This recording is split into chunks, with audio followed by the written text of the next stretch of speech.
starting with this then. Right, okay. Yeah, so yeah, Darren asked me to do this about 3 months ago, and I thought, well, it's only 3 months away, I can do that. And then reminded me about a month ago, and I thought, shit, okay. I think, well, how do I brew my beer? And I said, well, basically all my beers I generally brew the same way anyway. Obviously, each style will vary. But generally, as a rule, I do the same things on every beer. So I'm going to start off, it's basically how I brew, because it's all about the fine details, I think, really. And obviously, I'm going to go into hopping regimes and how I choose what malts to use and what hops and malts to use. But generally, we're going to start off with everything I do. So, yeah, brewers make wort, yeast make beer. So yeah, you make the best wort you can possibly do, because if you screw that side of it up, you're buggered anyway. There's nothing you're going to do downstream. You've ruined it basically. So yeah, carbon filtered water as a minimum, or as we said earlier, you can use Camden tablets, but I mean I've never done that from day one. I generally, in the old days, I just hooked up an old Brita filter above my 70-litre pot, and I was pouring it into the Brita filter, and it was arduous, as you can imagine, trying to filter it that way. So in the end, I just bought myself a proper 3-stage filter, and I was just using this 3-stage filter all the time, and it worked really, really well. Then I thought, got to the point when I wanted to brew some like lagers, and I thought, well, I wasn't happy with how they were coming out with, but trying to get rid of the alkalinity and the other stuff in there. So I thought, well, I've got to go to an RO system. So, which is what I did. So I set this system up in the shed, which I will show you here. So I've done a little video to explain how it works. So have a listen. Okay, this is my water system. So we have down the bottom, the water comes in from the mains. If I want just mains water going up into it up there, just for cleaning purposes, I can just open up these valves and it will just run straight up and in. So it's pure tap water, nothing done to it.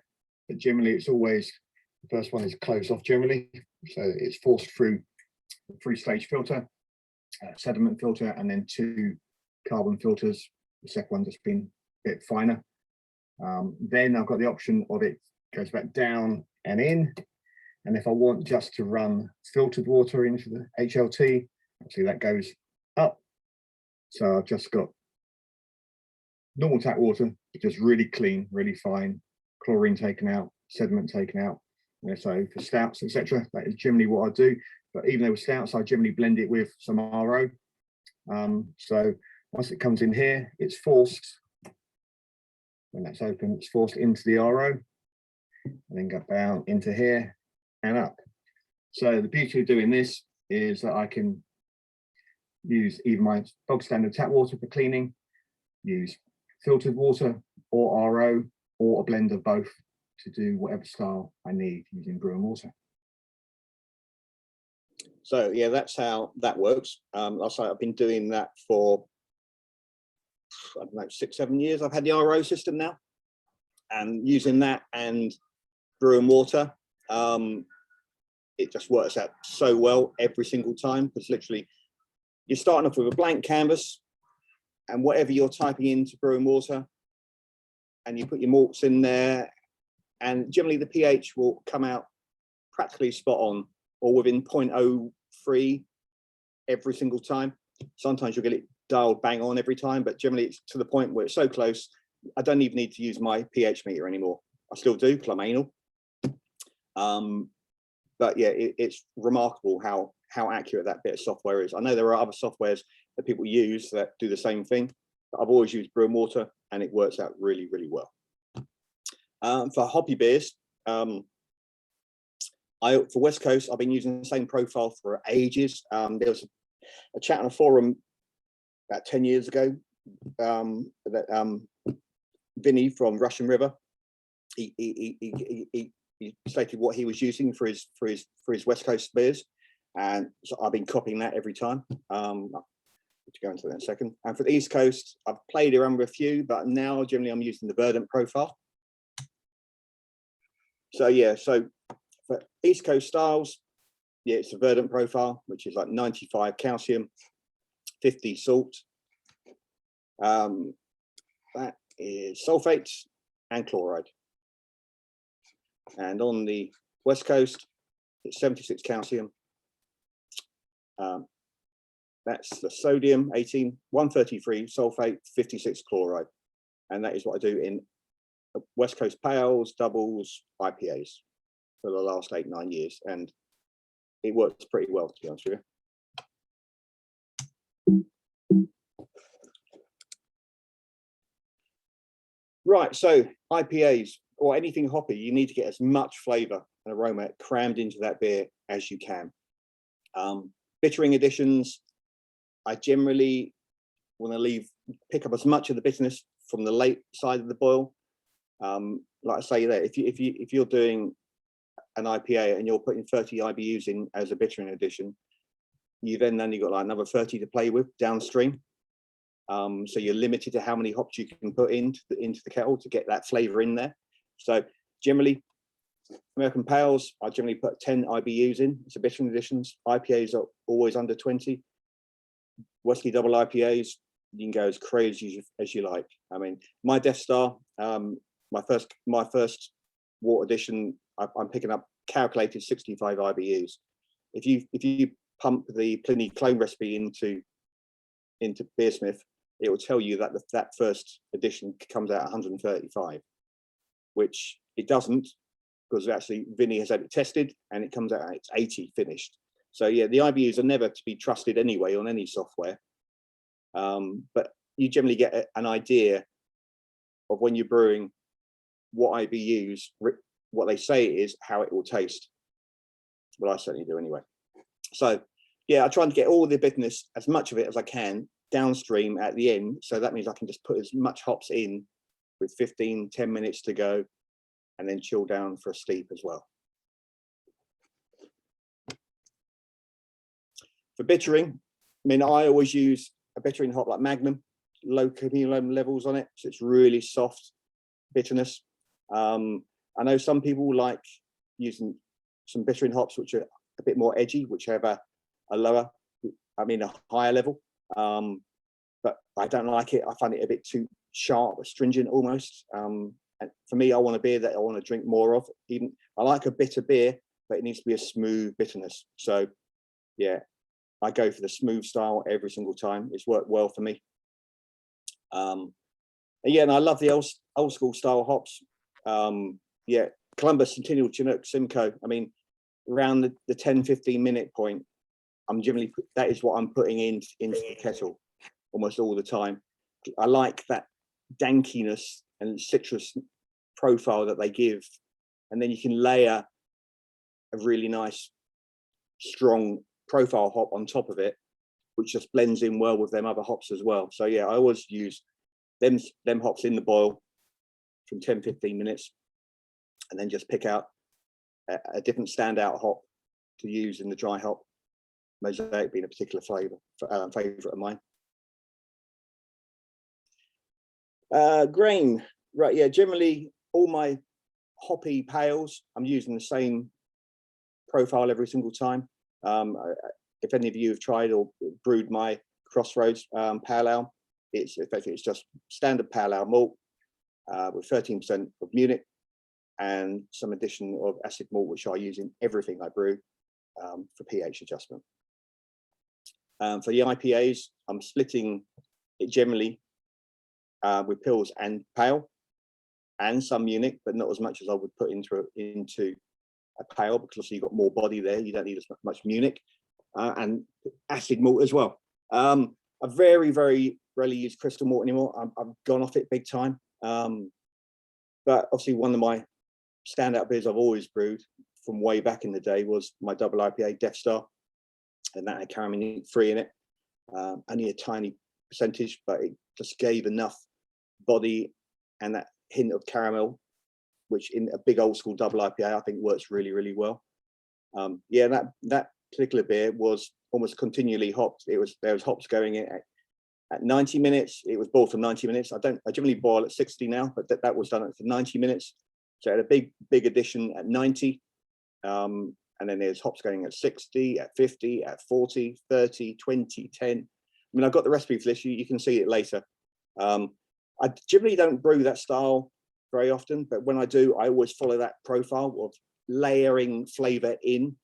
I know like some brewers in America, was it 60-minute IPA, they will literally put hops in every minute for the whole duration of the boil.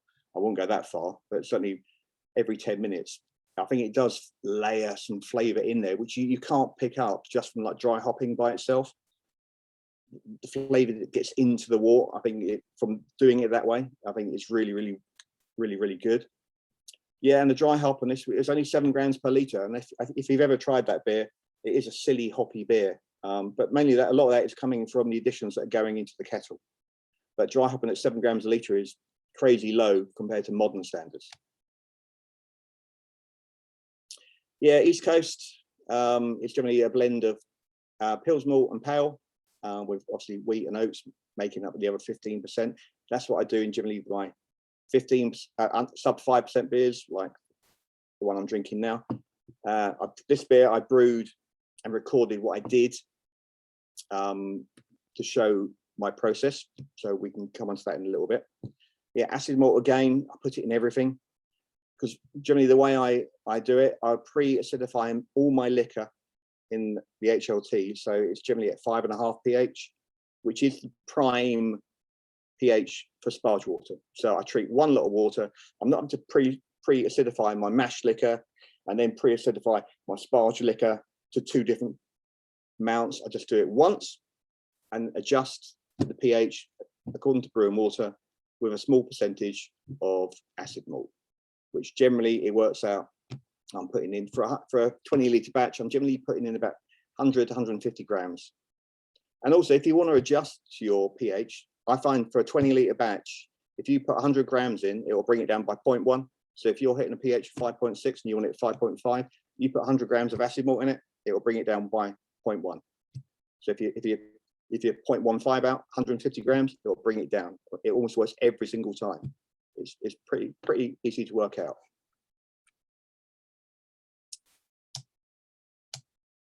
Right, so this is the beer which I brewed, East Coast Pale, using Strata and Cashmere. So I call it Strata out of Cashmere. And as you can see from, I always use whatever pale malt I can get from Twickenham Brewery, because they sell it to me cheap as chips.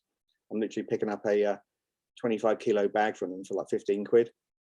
And it works really, really well. In pretty much, I've been buying it from them for over 10 years now. Works really well. Pils and malt, I always like Best Pilsner. And chip malt, I like in the lower ABV styles. I just think they give something to the body. I mean, chip malt is a bit like dextrine malt, but on steroids, really. And obviously some oats and wheat as well. So you got 6% of chip, 6% of oats, and 6% of wheat, with again some acidulated for the adjustment for the pH. So yeah, it's designed to be 1045, fairly lowish IBUs, but still fairly high for an East Coast style. Yeah, aiming to be about 4.5% ABV. That's the idea. For the mash, it was mashed at 68. Then I increased it to 72, and then mashed out. So that's a bit of a close-up, more close-up on what we did for the hops as well. So yeah, no hops went in until 10 minutes when we put 50 grams. This is for a 40-litre batch. So 50 grams of Azaka went in with 10 minutes. 100 grams went in at 5. Then it was all chilled down to 85 degrees, and I put 75 grams in my hop rocket. So it then transferred from the kettle through the hop rocket at 85, through my cooler, and into the FV. And then it was dry hop with Strata and Cashmere, literally 4 days into primary.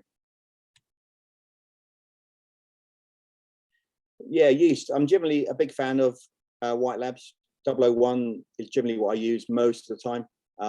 My pale ales, if I want to get a bit more body in there, like the Crossroads style, I'll use a Cali V, because it just doesn't ferment as low. It will generally finish at about 10, 12, so it will leave more body in the beer, which, I mean, I don't like beer's getting too thin and too dry, so I want to leave a little bit of body in there. East Coast styles, yeah, London L3 Verdant Milk Juice, which is really good. I think that is a strain from Amiga, which I think it's exclusive to Malt Miller, actually, Milk Juice, but it works really, really well. Just been using some Kvike yeast as well. Lider Kvike, which is what's in here. It was a strain I've never heard of before, but a local brewery to me, Jefferson's, who are, if you've ever tried their beer, they're outstanding. They did an IPA with it, and it was, yeah, stupidly good.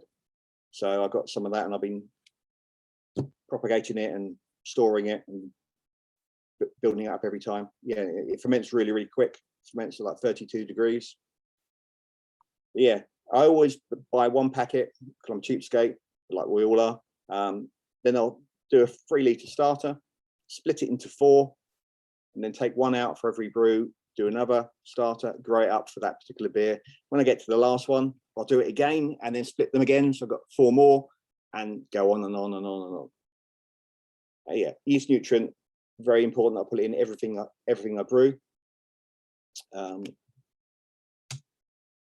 Dry hopping. Yeah, I've done a few techniques really, like I think most of us have. Adding early in primary, literally the next day or 36 hours after, to try to get for this biotransformation that everyone's going on about. It's worked quite well doing it that way. The only problem that if you want to reuse your yeast, you can't, because it's full of hops at that point. But generally, yeah, and you also, like Verdant, recommend doing your primary and crashing it down to 15 and then adding your dry hops. I've done that as well. For me, I'm not a bigger fan. I generally find that when I'm adding the hops in at that point, once it's finished and there is no O2 being scrubbed off by the yeast, if any of my beers get a slight taint in color, slightly oxidized, it's when I'm doing that, because I'm struggling to put the hops in without them picking up any O2. And then a style like an East Coast IPA, where it is so important to keep any O2 out of there completely, I'm struggling with that. Unless I can find some sort of contraption to get the hops in there without adding O2, I'm not going to use that method anymore. I always now, as I did initially, add the dry hops when we're 5 points away from terminal gravity. The yeast then will just scrub off that O2. I never have any issues, and the beers always turn out really, really well. Dry hopping rates. Yeah, I mean, like I say, Jefferson's, who I mentioned earlier, that they just literally throw the kitchen sink when they're dry hopping their beers. They're pushing 22, 23 grams per litre, which is pretty insane. I mean, their beers taste insane, but it's a case of diminishing returns, isn't it, really? When you're getting over 10 grams per litre, the extra bang for buck you're getting out of it is diminishing every single time. So I don't go over 9 or 10 grams at the absolute maximum really nowadays. Yeah, so an East Coast style, for a 40 litre batch, I'm putting 400 grams in there, and I never go above that. All the beers come out super hoppy, great aroma. So I'm not throwing money down the drain with more hops, but it means I'm going to get less beer out, and it's costing me twice as much to make the beer. So West Coast IPAs, yeah, it's quite a bit lower than that, 6 to 8 grams per litre. But they are getting more kettle additions than East Coast versions anyway. So that's making up for that part of it as well. But post-fermentation. So yeah, once I'm getting close to terminal gravity and the hops are in there, I always add a balloon lock as it's slowing down. So that will fill up with CO2. Once I know I'm stable and there's no more activity going on, I hold it that for like 3 or 4 days. Then I'll crash it down very slowly. I don't want to. I've heard before that if you try and crash it too quickly, that the yeast sort of panic and get into hibernation mode, and they will start rejecting stuff back into the beer. So if you do it slowly, they'll gradually fall asleep without upsetting them. So you crash it down really slowly, a couple of degrees a day, until you get to terminal and to 2 degrees, by which point all the CO2 in that balloon will be sucked back into the beer. So you're sucking CO2 back in, you're not sucking air in. just to keep the O2 out. So it's a completely closed system. Then when I'm ready to transfer it to keg, I will, as you can see in this picture on the right, I hook up the CO2 to the valve. I'll take the balloon lock off, close the valve, put the CO2 in, open it up, and I'll put about 2-3 psi head pressure into the fermenter. The Corny keg has had 20 litres of star sand put into it until literally it's bursting out the PRV valve at the top. Then I'll jump that completely out into another keg. So all I've got is a keg full of CO2. I'll connect that keg to, as you can see, it's running into the outpost on the FV, and I'll purge back up that line. I'll loosen off the clamp and force the CO2 out the keg, purging that beer line so it's escaping out, and then I'll tighten it up once the CO2 is purged through it, release all the pressure from the keg, and then open up the valve on the FE, and then the head pressure will force the beer out into that keg, which has got nothing in it but CO2. And then obviously close the PRV valve when it's nearly full. You can see the condensation rising up the keg. You look on that keg on the left hand side, you can see where the beer level is coming up because of the condensation on it, so you'll get to know when it's getting towards the top. Close the PRV valve off and it will still keep pushing the beer in, and then when you're happy you've got a full keg, I'll just turn the keg off, then I'll carbonate it. For carbonating, I always burst carbonate. I'm always keen to get the beer drunk, tasted as quick as I can. So yeah, I'll hook it up at 40 psi for 24 hours. Then I'll vent that down to 20 for another 24 hours. Then I'll vent that down to about 10 to 12. And then generally at that point, 2 days later, it's carbonated really, really well. I have no problem with it being poured. It comes out really nicely. And it does the work for me. I know a lot of people say you just hook it up at your serving pressure, leave it for a week and it'll be carbonated, which it will. But I've been doing it this way for quite a while and it works every time. So I'm not really going to start changing it really. Okay, so this was the beer that we brewed. So I basically took photos and little videos all the way through the process. So yeah, it was a strike temperature 74, mash temp 68. As you can see, I was a bit slack, not getting that temperature up to 74, which obviously resulted in it being slightly down on that. But you always get hot and cold spots in the mash anyway. When I moved that thermometer around, it was recording 68.1 here, 67.8 there. So, and generally my mash tub, which is a thermo pot, it generally will hold that temperature for the whole duration of the mash. It won't go down. Because it's got the false bottom underneath it, which has got the water in there at 74 degrees, that heat generally starts permeating up through the mash anyway. So it doesn't generally lose any heat during the whole 90 minutes of the mash. Yeah, so brewing water is what I use, as I mentioned earlier. I always take a reading with my pH meter anyway. As you can see on this occasion, it was recorded 5.37, which, as you can see on the left side, it was spot on to what it was supposed to be. It doesn't do that very often. Like I say, normally it'd be 5.35 or 5.4. It'd be like 0.02, 0.03 out either way, which I'm happy with. I'm not going to start chasing the pH at that point. I wanted it to be slightly on the upper side for this style, because generally you'll get a slightly smoother mouthfeel when the pH is around between 5.3 and 5.4. If you want it crisper for a West Coast, I generally aim for 5.2 to 5.25. So yeah, that's the range I'm going for my East Coast styles. Yeah, for West, a bit lower.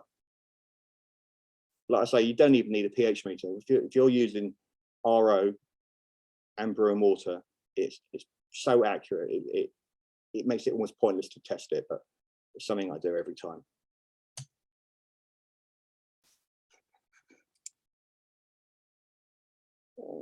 Okay. Yep, so 60 minutes at 68, then I increased it 72, and I added 94 degrees water, just over 5 litres, which brought it up to 72. Yeah, unfortunately, I didn't video this, as I was playing with 94 degree liquor, and I didn't have anyone to help record it, so I didn't even attempt to try to video that part of it, really. yeah, so once the mash is all finished, I start recirculating the wort. Okay, so we've hang been on. I need to go back now.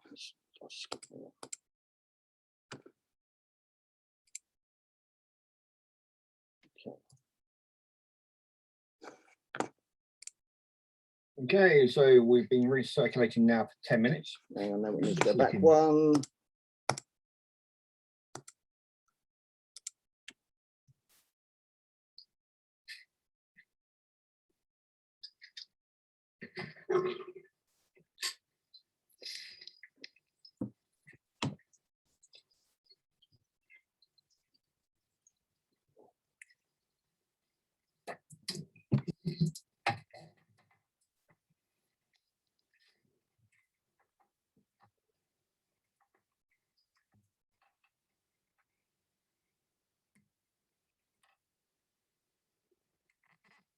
Okay, so we're going to be recirculating the wort back over the top, which we'll do for about 10 minutes, mainly just to get all the grain husk out of the way, and so we don't get that in the kettle.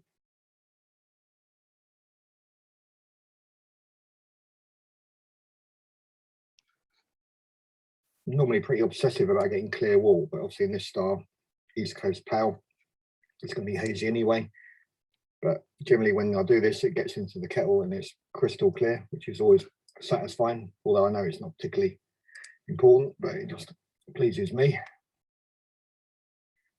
I've got this connected up to a little pump, which I need to plug in. Okay, so that is in. Recirculating. Now it's just about balancing the inflow and out. Then we just leave that running for about 10 minutes. Right, so that's the start of the recirculating. And so we've now finished the recirc.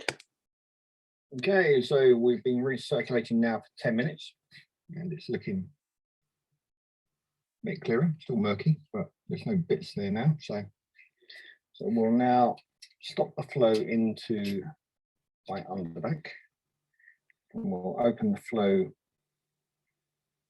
to the kettle, which just may need a bit of help to get moving.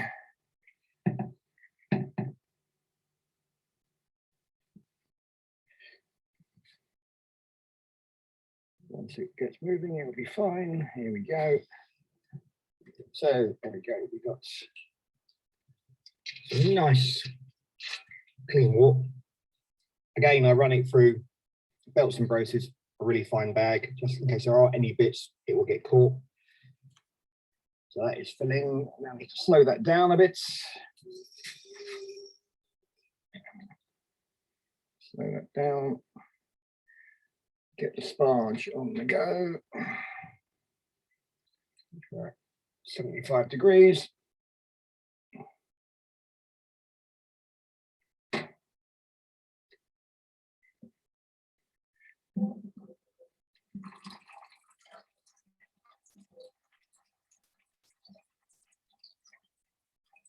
So we'll just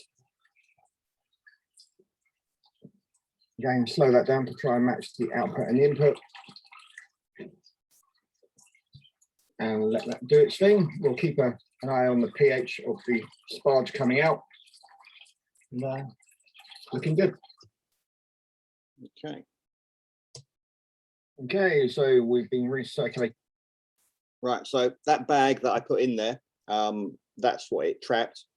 I know there's been loads of experiments like on philosophy about putting loads of malt into the kettle and how it doesn't really impact the beer at all. It's something I'm extremely uptight about. I don't know why. I just don't want anything getting in there. So I run it through the bag and it just traps anything from getting in there. I just like a really nice clean wort. Like I say, probably doesn't do anything at that level, but it makes me happy. So that's what I do. Okay.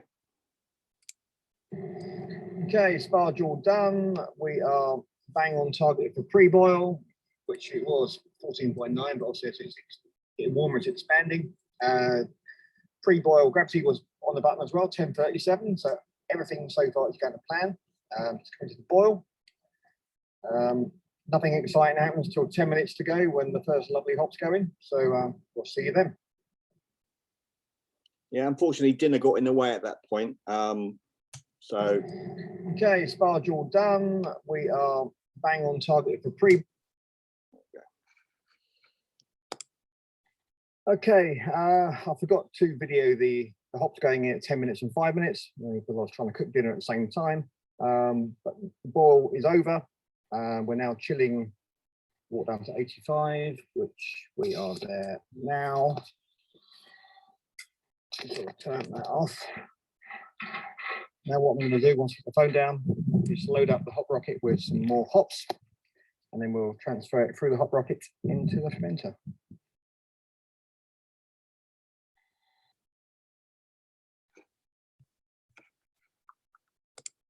Okay, so we're now at the end. We're transferring from the kettle through the hot rocket, which has got 75 grams of Azaka in it. There's the pump to the plate chiller and into the fermenter. Okay. Okay, yeah. So the finished beer, it was fermented. It probably hit terminal in about four and a bit days. I put the hops in on, I think it was just over the second day, because it was, I think the gravity when I did it was 10-15. I put the hops in 400 grams. It was slowing down at that point quite nicely, but then the 400 grams that went in, it really kicked it off again. So whether there was, obviously when you put that many hops in there, it does sort of kick off fermentation again. The hops do bring some sugar into the beer as well, and enzymes, which will just bring it down even further. So it did finish lower than I was hoping. It finished at 1008. I was hoping to be just north of 10. So yeah, next time I do this, I will bring it up to 70 from 68. The bitterness, although it's nice, it's probably just a bit too high for an East Coast style. So the 10-minute addition I'm going to do away with just to soften it a little bit more. But the flavour of the beer and the mouthfeel, yeah, they're really nice. And this is the beer. Okay, let's see what this pours like.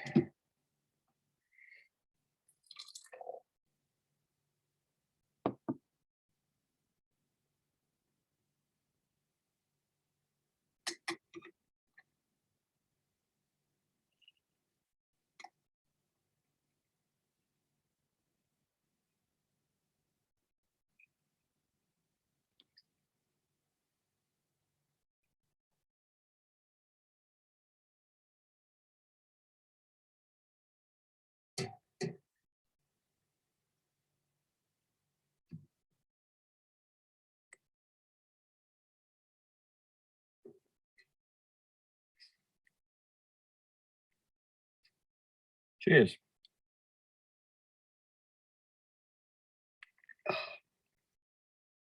Very nice. Right, okay. Something which you may be interested in, if you want to enter competition, you need to make sure that your beer basically is getting there in the optimum condition it can be. Because generally, if you're brewing a beer and it's like 6 weeks old before you get there, it's not going to be as fresh as it was when you first made it. Because there will be people out there like me who are brewing their beer literally 3 weeks before the cut-off point, so that the beer is being kegged and bottled literally days before it needs to get there.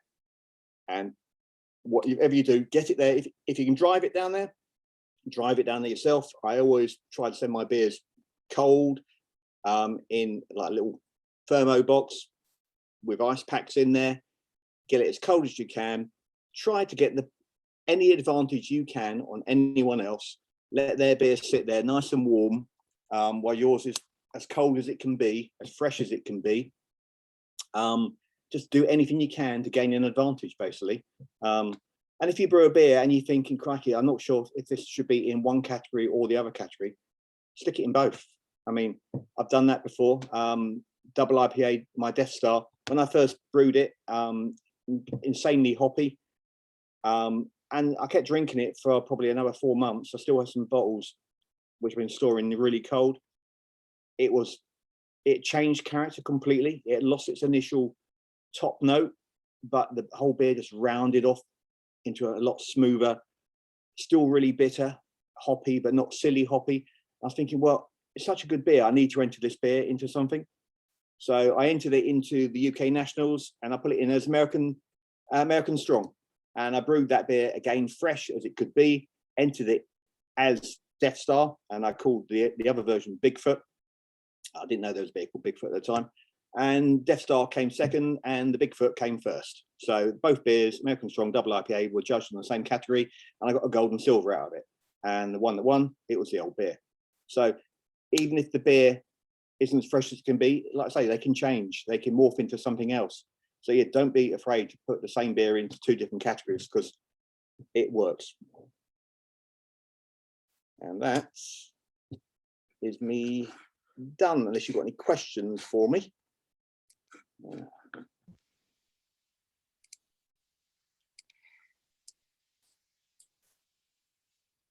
Awesome. Thank you very much, Fraser. That was brilliant. Yeah, so if you've got any questions, I mean, like I say, I've got, if you want me to share some recipes and stuff, I mean, I can do it on here, or if anyone wants to know any, I mean, I'm certainly not worried about people seeing the beers that I've brewed before. If you want to see any of the stuff I've done that's done well in competitions, I'm happy to share anything, really. The same with water treatment. I mean, I've helped out quite a few people. People have asked me what I do, how to do it, run through brewing water for them. I'm happy to do that. I'm up for sharing anything, really. I mean, that's what the whole community is all about, isn't it, really? It's share and learn. So yeah, if anyone wants to contact me about anything, you're free to do so. I mean, I'll tell you whatever. I'll tell you what I do. Doesn't mean it's going to be perfect for you, but I'll certainly give you my input anyway. Fraser, I'm interested in the curious contraption that is your sparge arm. Yep. What is it? Where did you get it from? I think Angel Homebrew sell them. I think they're called sparge snakes, I believe, something like that. Right. Yeah, it works quite well, and you can sort of bend it to any sort of shape you want. Okay, so it looked like something that you'd like knocked up yourself, but that would be no, I bought it. I'm pretty out sure of consistency with all your other kit if you've done it yourself. So yeah, so you can that was bought. I'm pretty sure it was from Angel. I think they do 2 different sizes based on how big a pot you've got. Interesting.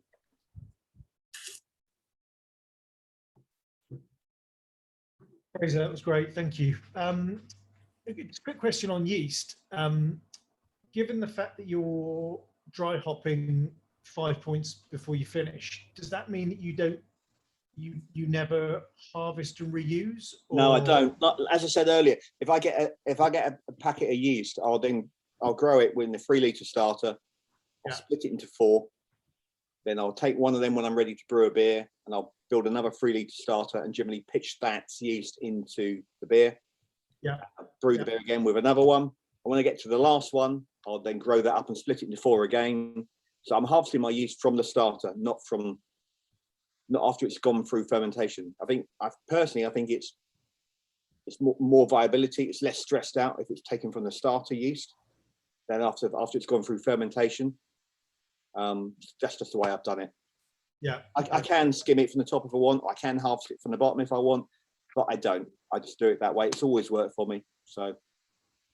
And then in terms of the hop creep, like you got there, so presumably your recipes, do they all factor in enough body, to take account of however many points? Yeah, well, they do after trial and error. Like this one, which I just did, it finished at 08. So the hop creep did bring it down a lot lower on this one than I anticipated. Yeah. So that's why next time I'm going to do this, which I will do it again because I want to dial it in to get it right. I'm going to mash it at 70 and just see how that goes. But yeah, the fermentation was slowing down really nicely. It was just bubbling very, very slowly. I put the hops in the next day it was kicked off like mad again. It was just like, oh God, here we go. I knew it was going to finish slow because it just really kicked it up, and it kept fermenting for like another 2-3 days until it's slowed down. Because the issue I had with that was depending on the variety of hops, some varieties would seem to kick that off and others wouldn't, and sometimes, you know, it was as much as 6 or 7 points. It was massive, you know, make a huge difference to the finished beer. So I ended up going for the second process where you were talking about dropping it down to 15. Yeah, that's sort of the minimum I do now, especially because I'm lazy and so I harvest the yeast just to reuse, but also because the hop creep, I was just finding I couldn't predict when it was going to happen on a beer. And now actually I use it more as a tool if I find that a beer under attenuates. Yeah, add some hops in it and bring it down. Yeah, exactly. So I'm interested that you, yeah, that works, that you've got that under control, as in you've managed to factor that in as a continuous strategy there. Yeah, it generally works well. I mean, obviously, the first time you brew any beer, you're going to get a point when it is going to be trial. The first batch, you don't quite know how it's going to perform, but you tweak it, and you tweak it, and then it's consistent.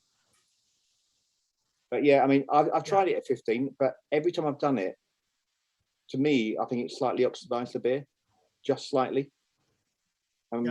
So, because there is O2 getting in there with the hops, and the way I do it, I have no way of minimizing that.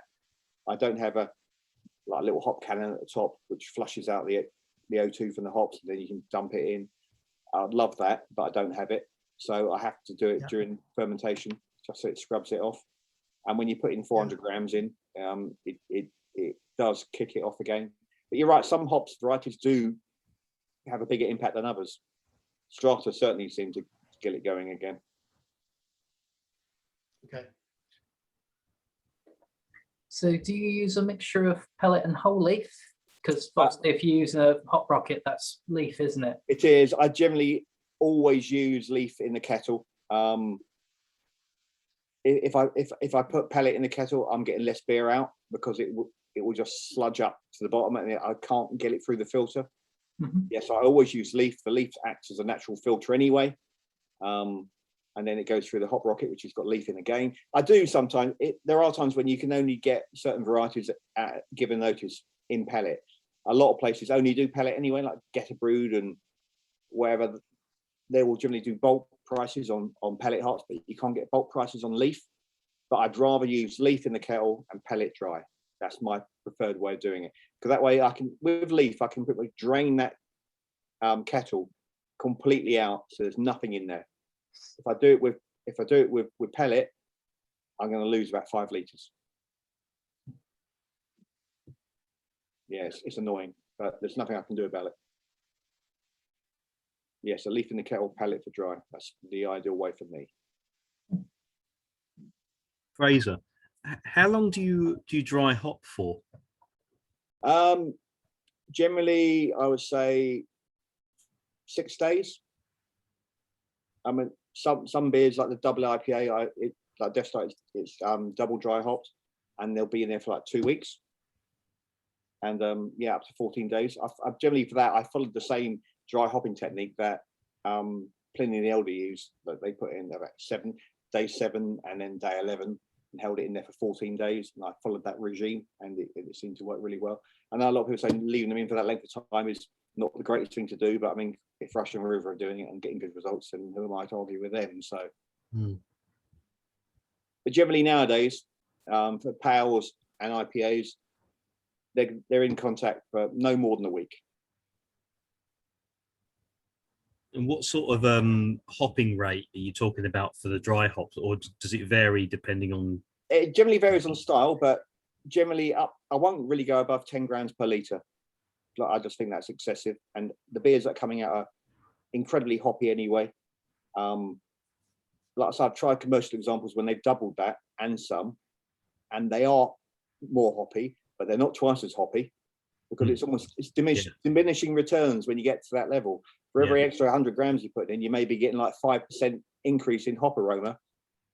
It just doesn't warrant it for me. So, and I certainly put a lot of hops in my beers, but I'm not going to start chucking in that amount, because you're getting less beer out at the end of it, and it's just costing you a fortune. Certainly the rates, unless we can get hops a lot cheaper, but our hops we apply, the Strata, for example, that's knocking on nearly 10 pounds for 100 grams. It's like crazy stuff.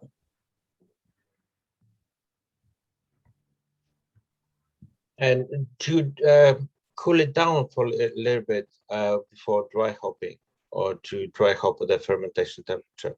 I generally now just, that was fermented at 19 degrees and it was dry hopped at 19. Yeah, like I say, I have done it at crashing it down to soft chill down to 15 post fermentation, but as I said, I always tend to get a slight bit of, not always, but I possibly can get some oxidation that way. And if I do it the way I've always done it, I've never seemed to have any problems with it. So yeah, or certainly all the beers I've ever entered in competition on won with, I've always done it that technique. Thanks for the presentation. It was really interesting.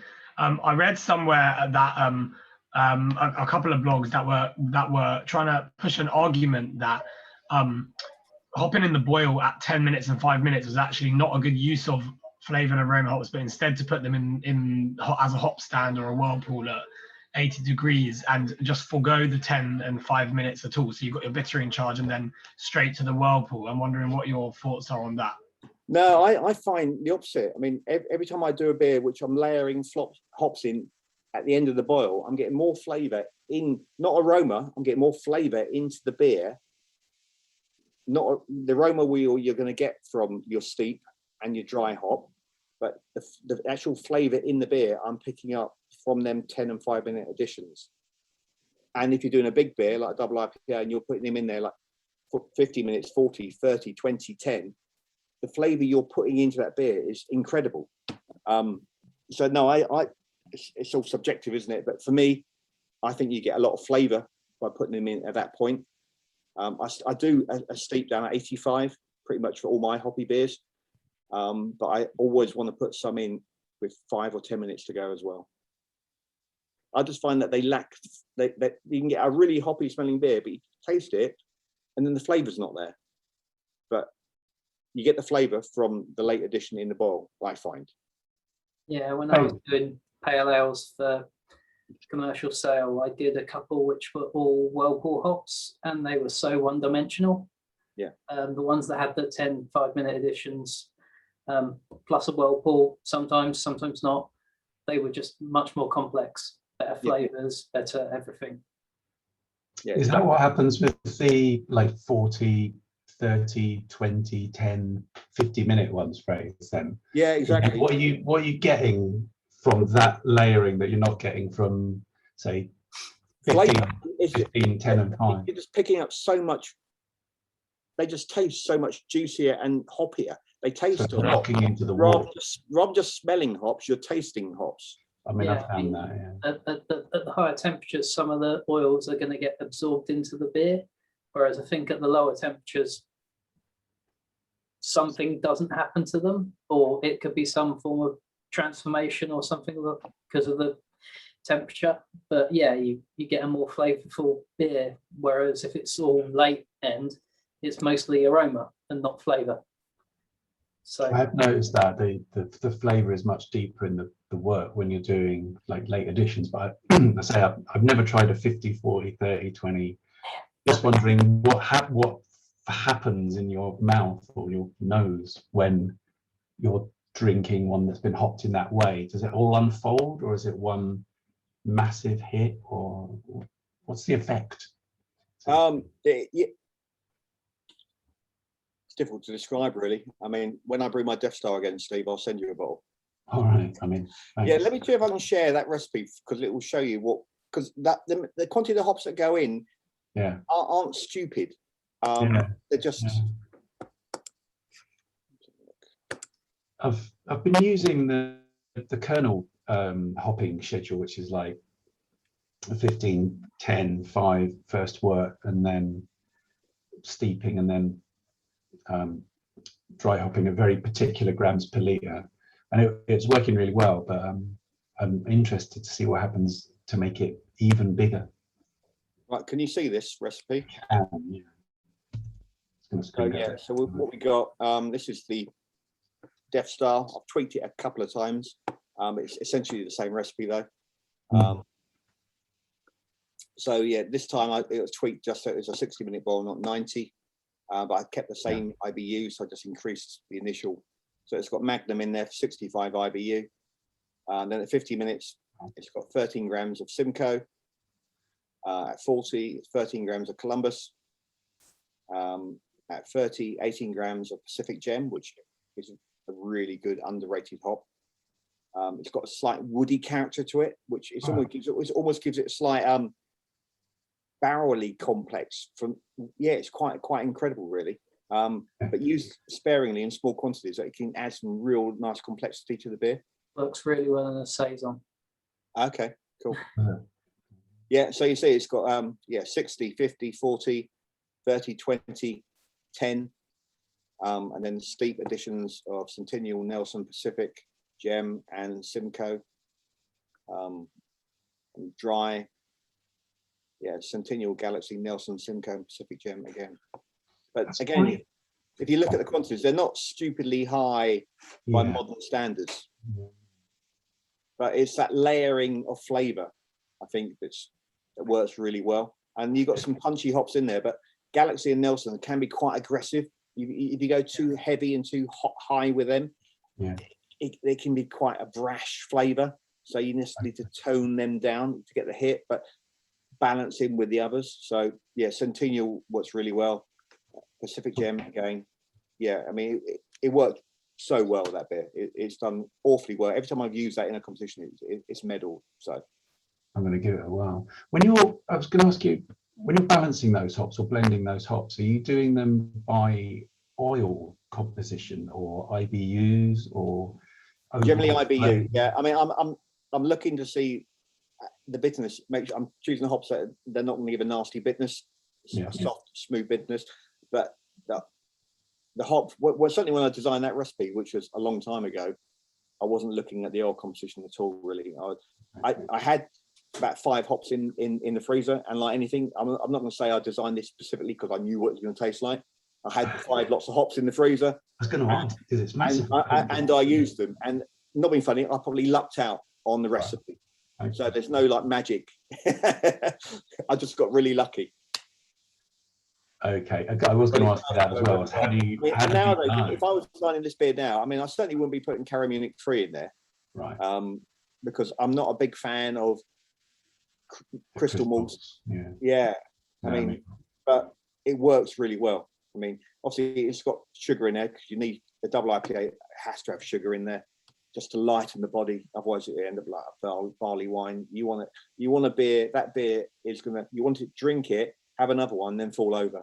You want beer. You just want to keep drinking, and it's dangerous because you just want another pint, and then you want another pint, and then you've had too many pints. So it's a very drinkable beer, but it's got a lot of flavour. But it's very old school. It's very, and like I say, it matures perfectly. So you can, if you can find some bottles you've done like 6 months ago, and it would morph into something completely different, and it'll be just as nice. Sweet. I'm going to give it a whirl, mate. Please, I think the way to test the difference between the 2 procedures is do 2 batches, one with the continuous hopping and another one with all of the flavour hops at 10, 15 minutes or whatever. Yeah, and yeah, as Darren said, it's just a bit one-dimensional. It's just lacking. It's just lacking flavour. When you are putting them in during the boil, you are picking up flavour from the hops. Right, it's difficult to explain really until you drink it. But I have noticed doing like the late boils, 5-minute separation is much more flavour in the actual wort itself. Nice, thanks. It's true though, isn't it? Like Joey said, that on a lot of the US forums, this idea of bookending, aroma, just doing steep and steep and bittering or steep and dry hop is really big now. They really talk, like you say, they really talk about the earlier editions being, I think they call them like the vomit editions or whatever, and not worth doing. And it's, but you see, equally, you see the same proponents saying that you can't taste bittering hops, whereas any drinker of German recipes will tell you that you can clearly taste a bittering hop. So yeah, and I use the first. Sorry, go on. No, I was just going to say I've switched from I've bookended for about 2 years or whatever, and then I've switched to adding more and more earlier editions, because I agree the flavour is much more complex than you get with just aroma. Yeah, and obviously if you're doing an East Coast, you can't do it because you're trying to subdue that bitterness. So you have to do it from right at the end. And literally, I mean, I've done some of my Neepers. No hops are going in until it's at 85 degrees, and then the first hop's going. Literally nothing at all, because you don't want any bitterness at all, because that's what the style's all about. And if you put any in 5-10 minutes, it's just me too bitter for the style. It's just, you want a really, really, really juicy hop juice, effectively. Have you used like for first wort hopping? Yeah, I have done. Yeah, as well. Yeah, I mean, I've never noticed much difference doing it that way. I mean, like, I don't judge, because I don't think my palate's good enough, and I've never been able to pick up any difference from sticking it once the boil's going or when the wort goes in. I can't pick any difference up, really. And the only good thing about if you do that, it stops any boil overs, really, because the hops are breaking up. Yeah, got it. Boiling over. Yeah. So, when I do my talk in October about mash hopping, we're going to be comparing beers that are mash hopped, that are first wort hopped, and that have just a 60-minute edition, and you will be able to taste the difference. Cool. Sweet. That's interesting. What about different hop products, Fraser, like Lupo Max and Incognito and things like that? Have you experimented with those? I've used Incognito, and I found it a complete pain in the arse. In as much as that tiny little pot you're getting from Malt Miller that you've got to try and pour hot water into to melt it and get it into solution. I think if you're a commercial brewer and you're pouring a jug of it into the kettle, it's got to be a lot easier doing it that way. But finding that tiny little pot, I've never got on with it. In Reiki at Malt Miller, he sent me 2 little samples, but I haven't used them yet. He's free of charge, just to try stuff that goes into the fermenter and stuff that goes into the kettle. I need to play with them and try them, just to feed back some info to him, but I've not used them. I generally like using the hops. Not saying they don't work, but certainly I think it's certainly beneficial. I think if you can get the aroma in, you're pouring liquid hops into the fermenter, you're getting more beer out, aren't you? Because hops will suck up so much beer. They're going to expand to 5 times their weight. So you're putting 400 grams in, you're losing like 2 litres of beer when you're doing it with hops. When you're putting that in, then if anything, you're getting more beer out, aren't you? So, but no, I haven't played with them yet. I need to, but I haven't.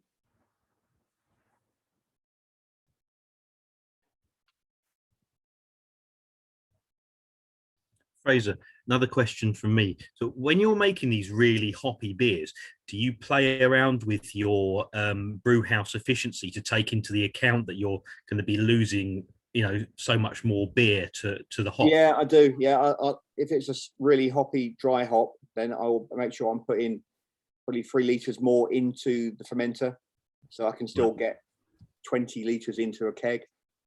Yeah, so if I'm just doing a grain father batch, I'm aiming to get probably like 26 litres go into the fermenter, and if it's into my big kit, if I'm doing a 40-litre batch, it'll be nearly knocking on to like 48 litres going into the fermenter, so I can get 2 full kegs out of it.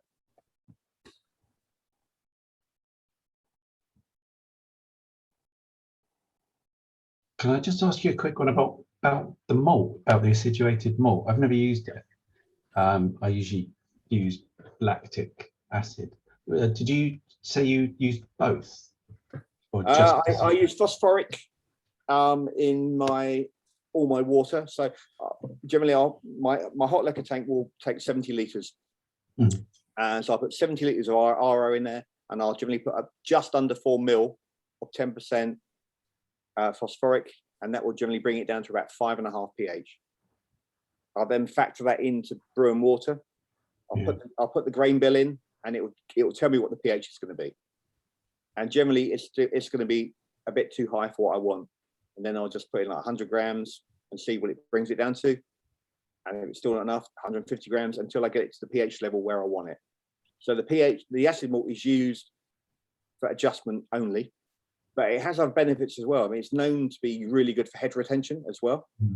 So acid malt has lots of benefits. So I mean, a lot of my beers have good head retention, and I think a lot of that is down to using acid malt. And you use it as part of the calculation of the base Every time, every beer, practically every beer. I mean, I've done loads of mash tests. Even with RO, if you brew a Pilsner with straight RO, your pH is going to be about 5.7. It's going to be too high. You have to put some acid in there. Yeah, I've been having trouble getting my pH low enough. I think I've either got a dodgy pH meter, or I've just got another one, or I don't know. The pH. Are you measuring the pH at mash temperature or No, 20 degrees. room temperature? Because there's a difference, isn't there? There is, yeah. Everything I record is at 20. Right. Okay. And every commercial brewery I've been to, they've always done it that way. Yeah. And sorry, Fraser, because like Steve, I keep struggling. The beer I've just done here, I'm at 5.7. I don't know why I don't seem to be able to damn stuff down. I'm tempted to put some phosphoric in the mash now, but I know I'll end up then with a pH of 3 or something stupid because adding direct acid in is you can't measure it in fine enough amounts to get the result you want. Like I say, I know for a 20-litre batch, if I want to bring it down by 0.1, 100 grams will bring it down from 5.5 to 5.4. So for your mash, you also acidulate 5.4 with phosphoric. All the water, all the liquor is at 5.5 RO. RO brought down to 5.5, which isn't enough to bring the mash pH down to it will vary on every recipe anyway, because you're using different malts. So all the water is pre-programmed 5.5 RO, and then I'll put acid malt in there to get where I need it to be. And you couldn't do the same with watered down phosphoric, or you could do, but I mean, I maybe I'm lazy. I just want, believe it or not, this route is the method that Sierra Nevada use. All their water they brew with, everything, cleaning, brewing, the whole lot, it's all pre-acidified to 5.5. It was certainly not my idea. It's Gordon Strong in his book said that's what he does now. So I thought, well, if Gordon's doing it and Sierra Nevada are doing it, then so I've just copied them. So it's certainly not anything new that I've done. I'm just copying from them. Yeah, so they pre-acidify everything to 5.5 and then adjust it with acid malt. So all the liquor going into their brewery is all the same pH, and they can use it for anything they like, brewing or cleaning. And then they'll just adjust the recipe with the grains to hit the pH. Okay. I've just been reading that chapter in that book. Gordon Strong one, yeah, it's good, isn't it? I like you recommended to me, Ian. It's amazing. I'm taking it slow, but it's opening my mind up quite a lot. Yeah, keep rereading it. It's really it's a lateral thinking brewing book. It's really good. Really like it. Great. Thank you for the recommendation. So, Fraser, so brewing Gordon Strong's Brewing Better Beer, isn't it? It's it's really, really good. Yeah, really, like the rationale for doing stuff is really interesting. He goes into so much detail that I've never read before in other brewing books. Really, that's good. And so, Fraser, the amount of acidulated malt you're adding per recipe is presumably comes out of brewing water, is it? You just toggle. Okay. And do you keep some on the side in case the mash isn't there? Yeah. I mean, because all my malt, I grain all my malt, but I've got a little bag which is always pre-crushed and acidulated. So if I need to, it's very rare nowadays, but I've got some. So if the result came out really out, first thing I'll do is immediately recalibrate my pH meter to see if it's not the pH meter that's thrown a wobbly, because brewing water is so accurate that there's no way it should be out. So I certainly wouldn't just start throwing acid in there thinking I'll blame the pH meter rather than what brewing water is telling me. So, but if I need to adjust it, I always find that, like I say, 100 grams will bring a 20-litre batch down by 0.1. So if you're at 5.6 and you want 5.5, put 100 grams in for 20-litre batch, generally it will bang on bring it down by 0.1 every time. If you open up Brewing water when you do your next recipe, just put into the tab, put 100 grams of acid malt in and see what it does to the pH reading, and you'll see how much it brings it down. But yeah, I use it all the time. Every beer I brew put acid malt in it. It's really useful. My water is very, very soft. I think I've only got like 27 parts per million residual. So yeah, I just never seem to be able to get the bloody mash pH down. Yeah, I'm the same. Yeah. Quick question on the pH. When can you start actually measuring the pH? Do you wait? When's the first time it's like a sensible time to start measuring pH? I've mashed it. Once I've doughed it all in, I'll leave it for 5 minutes, and then I'll take a sample. I'll chill it down to 20 C as quick as I can. So I generally have I'll have a big bowl with ice water in it, and I'll get a metal measuring bowl, which I'll take the water out and sit it in there, cool it down as quick as I can, and take a reading. Straight away, more or less, 5 minutes. Pretty much. Okay. Yeah, and like I say, it always comes out almost exactly as it's predicted to. I mean, RO is a luxury because you're starting with a blank canvas every time, and it works. I'm interested to know, Fraser, do you brew stouts or porters much? Because if you're using RO as a base for doing those sort of beers, you're actually taking out all the nutrients that are already in your London water, only to then put them back in again.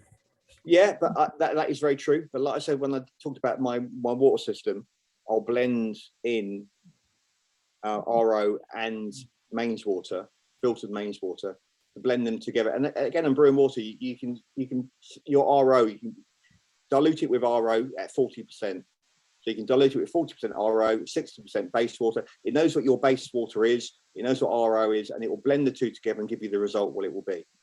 So I'll blend it. If I'm doing a stout or an imperial stout, which is generally what I do when I brew stouts nowadays, that is what I do. So I'll blend the two together to get what I want, and then add salts as required.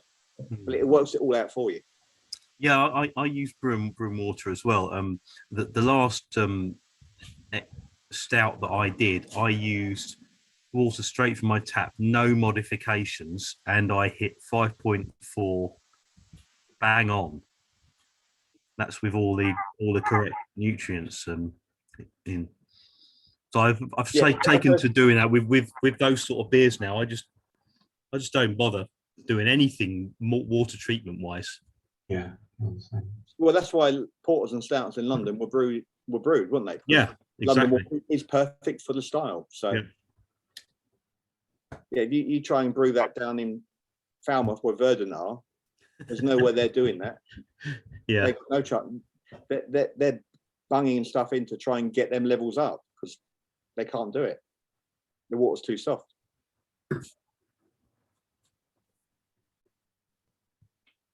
You notice the difference when you switch to starting as an RO base and then adding the salts in, as opposed to the consistency. Water, and it was a lot, more consistent, more reliable every single time. Because it's the same recipe every time. Yeah, you're starting with zero. From zero, yeah. I've never used it, and I haven't. Before I got the RO, I was just buying. I was going to Tesco's with trolleyfuls of Ashbeck. I was coming out there with like 20 blinking containers of Ashbeck. It was like, and then trying to get up on the ladder and pour it into my hot liquor tank. It was get strong arms then. Yeah, but then you think, I know it's only what £1 for 5 litres, but if you're buying, I'm spending, I'm buying like 15. It worked. The RO has paid for itself over and over again. I'm thinking of going around the corner at Wembley. They've got one of those. Oh, what's that water? The window cleaning stuff. Yeah, Liam and stuff. Yeah, easy. They got one. I got one down the road from me. There's a pub literally walking distance. They got in the car park. They got this big machine. You can just fill up with like £1 for like 30 litres or something. Yeah. So I think I'm going to do that. I've got some speed. Play with it. Pump it all. Put it into brewing water that used RO 100%. play with your salt additions, and you'll find it comes out exactly as you need it. I do it next, actually. I've got some big plastic fermenters that are like 35 litres or something. So I think I might just bang a couple of those in the boot of the car and watch the sparks come out along the road as I drive that home. I looked at doing that as well. I read somewhere on the website, you've got a big warning saying not for human consumption. So does anyone know if that's actually a real thing or whether that's just their kind of liability? Well, it's more of a disclaimer on their part, isn't it? I mean, because that RO may have been sitting in there for quite a while, and obviously the reason they put chlorine into water is just to kill any microbes and stuff. So if you're drinking it straight out of there, you don't know if there's anything growing in there. So, but if you're boiling it anyway, boil it, right? Yeah. Exactly. Yeah, you have no issues. So I wouldn't say want to drink it. If I make RO and I drink it, it tastes pretty bland. But I won't want to drink RO that's been sitting there for like a week because stuff's going to get into the water. But if you boil it, you haven't got any issues. It's also a little bit bad for you. Low mineral content water, you shouldn't have distilled water for sure. You can't drink that. That's really bad for you. So maybe it's a similar idea that it's not good for your body to have something that would take in probably minerals out of your system. Yeah, exactly. It's doing the opposite because the water doesn't want to be completely. Exactly. It will suck in nutrients. It's if you leave RO long enough, it will be pulling stuff in from the air anyway. I think it's more that health for Yeah, it also means they don't have to certify it every couple of months for each location as well. If they say it's not suitable for you for food production, then they don't have to test it. Currently £50 malt miller. There we are, Steve. 4-stage. Or if you go to Viet, it's 30 quid. The only thing, I mean, thanks, Paul. Yeah, I know, because you got one recently, for 30 quid or something crazy. Is that right? Or more than that? How much was that, Paul? I paid 50 for that. Yeah, I think I got mine for 34 quid. With the water, with the RO water filters, does it? I don't know much about it, but do you waste loads? No idea. I haven't used it yet. Yeah, it does. Yeah. When you say waste, I mean, there is waste. Mine goes into a water butt, which I use for the garden. Yeah. People go, oh, you shouldn't waste water. But I mean, the water we're drinking on this planet has gone round and round in cycles for billions of years. It doesn't go anywhere. I know that. It goes into the garden, it gets evaporated up again. It rains back down again. It doesn't disappear. I'm not on meter anyway, so I don't really worry about it. It doesn't cost a lot anyway. No, it doesn't. Yeah, I think Sarah again did some calculations, didn't she? What it costs to make RO, including the wastage, and it's literally pennies. Yeah, she did it. Not even worth worrying about. Yeah, she did a YouTube vid, and it was quite eye-opening. Yeah. Yeah, for me to get 30 litres of RO, I'd probably have about 120 litres of waste. But yeah, I put it on the garden or put it in the paddling pool. Or even if it goes down the drain, it's going to go straight back to the recycling plant. It's not being wasted. It's not disappearing off the planet. Yeah. And you can use your RO for your star san as well. It just stays amazingly clean. It does. Yeah. Yeah. My tap water, if I put star san, it's like looks like a Nipah. It's cloudy as hell. Yeah, same. But if you use RO, it's crystal clear. Mm-hmm. And it will last longer. So okay. All right. I'm kind of well tuned into a few of my recipes, so I'm going to go and get stacks of window cleaners of water, and I'm going to see what the difference is. Yeah, just have a play with it. Oh well, thanks. I'll let you know.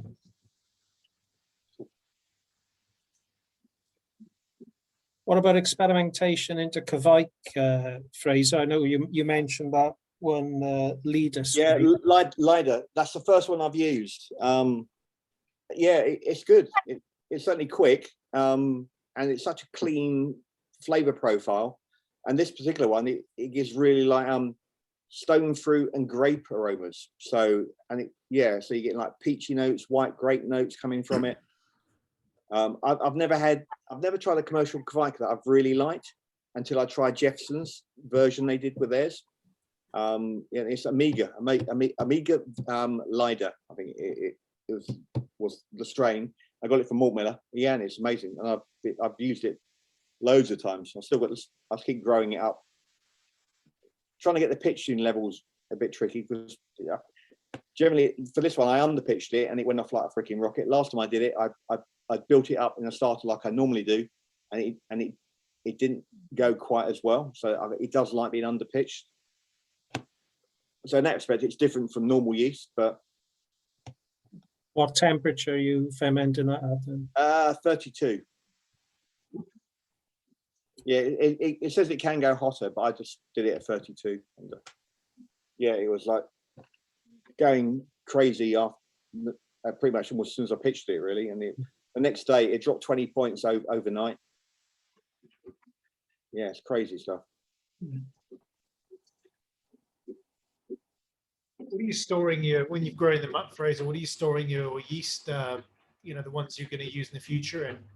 And I got little mason jars, which hold about 150 mil, and I'm storing them in my chest freezer at about 1 degree, as close to freezing as I can without freezing it. And are you splitting that out before it's all settles out?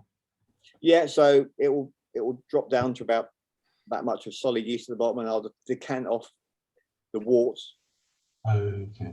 And then just pour my fresh starter wort in there and build it up from that. Right. And then when you made your new starter, you don't let it settle out. You just split that 3 litres into 4 jars. I'll let that whole 4 litres completely drain down, and I'll decant off the spent wort. Yeah. So I've got a tiny little bit above it. Then I'll stir it all up and pour it into the 4 pots. And then split that. And then split that. Okay, cool. Yeah, I need to be doing that. I've had mixed results with just keep repitching, depending on what the yeast is. Something like W3470 seems to be pretty reliable repitcher, but when I've repitched on like I do a Czech lager, Czech pills here, and it doesn't seem to like it. Like the 3rd time in, it won't even flocculate out. Don't know what happens. So I'm in the middle of switching to overbuilding the starters and just dumping the yeast each time rather than trying to save myself £3 and repitching and repitching and repitching on the same yeast cake. It's not as reliable. It's really not. Cool. Okay. What's your bottling method, Fraser? Is it beer gun or? Yeah, I've got a Blickman beer gun. So yeah, I just generally purge the bottle really slowly.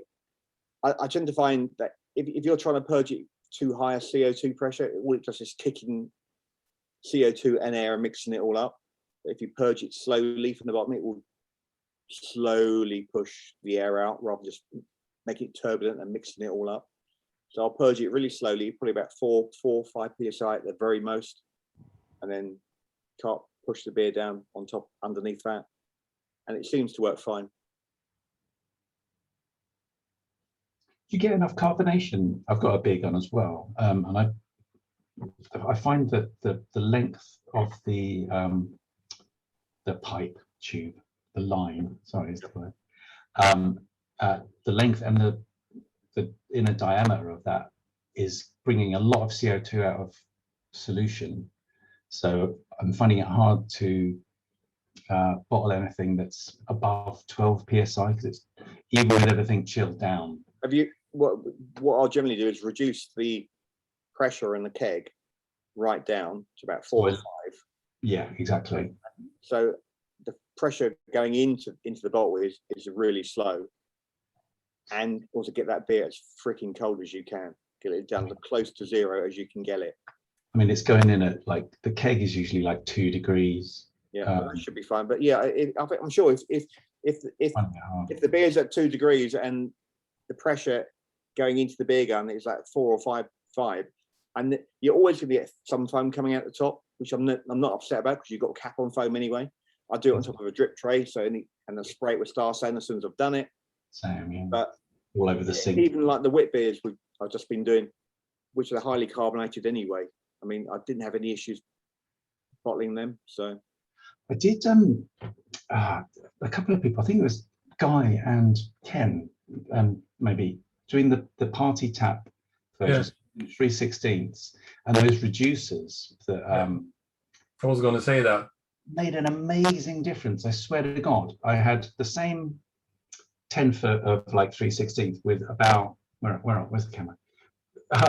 Like 5/16 like stuck on the ends with the into the disconnects where it was all coming out of solution.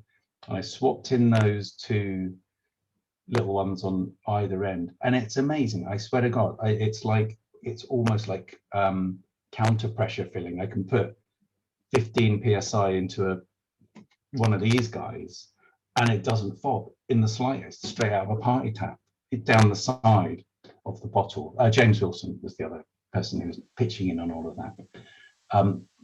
Really good. I mean, there's obviously a bit of risk of oxidation, but for getting like super fizzy beers into a bottle without it going all over the sink or the floor, those little reducers stuck in the disconnects made massive difference. Really did. So highly recommend for a few quid. Thanks for that tip.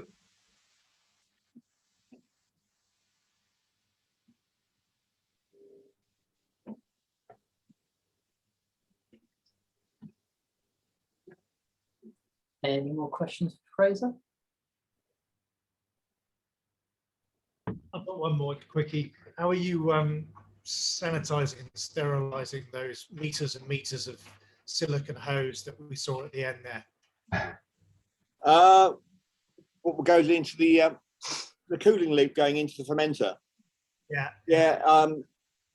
My regime after the brew, I'm immediately back flushing the whole thing with near boiling water to force out any hops that have got caught in the plate chiller, to flush it out backwards, and then I'll flush it backwards again with Star San, and I'll leave it for that day. The next day I will then get a load of powdery brewery wash, and then flush it again backwards through it with that solution to clean the lines, and I'll leave it in there for a few hours, and then rinse it through with boiled up RO to flush it all through, and then flush it through again with Star San, and then I'll leave it. That's how I will leave it. And then come the day before, or the day of the brew day, when the beer's boiling, what I'm generally doing, I'll then run boiling water through that whole loop again, and I'll run Star San through it again prior to the beer being pushed through that loop. And touch wood, I've had no issues so far. So. You'd think not. That's quite the regime. That's very good work. That sounds very good. Comprehensive. Yeah. Feel shame. It doesn't take a lot. I mean, as long as you definitely don't want to be leaving it to the next day and then tackling this situation, because that whole plate chiller getting gunked up with hops and sticky beer, I just think you're asking for trouble. So yeah, I always back flush it immediately with near on boiling water, and then Star San, and then I'm happy just to leave it, and then I'll do a proper deep clean the next day or the next night. It doesn't take long. So.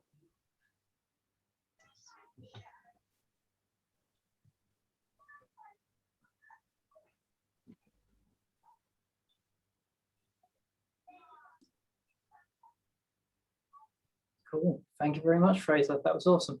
Cool. Everyone's on mute. You can't hear it anyway. Awesome. That's the end of the meeting, basically. I'm going to go and grab another beer, and I'll hang around for a little while longer. If anyone else wants to do the same, cool. Otherwise, see you next month. Yeah. See you guys. Take care. Cheers. Take care. Cheers, guys. Cheers, guys. Thank you. Cheers.